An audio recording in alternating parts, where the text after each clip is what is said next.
भारत का इतिहास सिर्फ युद्धों का नहीं, बल्कि संस्कृति, परंपरा और शासकों की छापों का इतिहास भी है।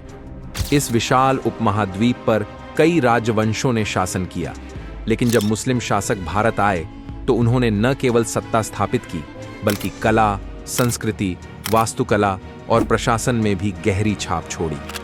आज हम भारत में इस्लाम के आगमन और इसके ऐतिहासिक सफर को डिटेल में जानेंगे। इस वीडियो में हम बात करेंगे भारत में इस्लाम के आगमन की कहानी और भारत में इस्लाम धर्म कैसे आया। हिंदुस्तान अपने खजाने के लिए दुनिया भर में जाना जाता था। अगर हम इतिहास देखें तो भारत पर पहले से ही आक्रमण होते रहे हैं और विदेशी भारत से धन संपत्ति लूटकर अपने देश ले जाते थे। इन्हीं लुटेरों की तरह अरब लोगों की नजर भी इसी सोने की चिड़िया पर थी। भारत में इस्लाम का पहला कनेक्शन अरब के व्यापारियों से हुआ, जो 7वीं शताब्दी में केरल और गुजरात के तटों पर व्यापार करने आते थे। केरल के कुछ हिंदू राजाओं ने इन्हें व्यापार करने की अनुमति दी थी।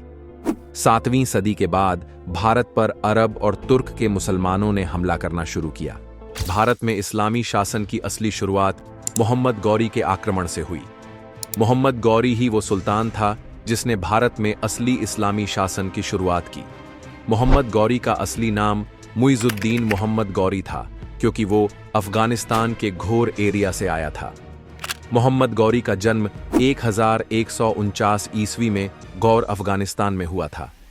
1191 ईस्वी में मोहम्मद गौरी ने दिल्ली के शासक पृथ्वीराज चौहान पर हमला किया। इस युद्ध को तराइन का प्रथम युद्ध कहा जाता है, जिसमें पृथ्वीराज चौहान ने गौरी को हराया और उसे भागने पर मजबूर कर दिया।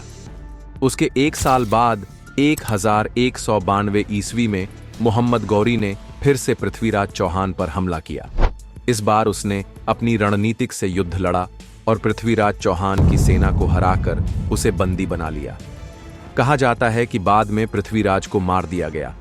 इस जीत के बाद उसने दिल्ली और उत्तर भारत के बड़े हिस्से पर कब्जा कर लिया और मुस्लिम शासन स्थापित किया। लेकिन 1206 ईस्वी में जब मोहम्मद गौरी अफगानिस्तान लौट रहा था, तब कुछ हत्यारों ने उसे मार डाला। इसके बाद गौरी का शव गजनी ले जाकर दफना दिया गया, जो आज अफगानिस्तान में है।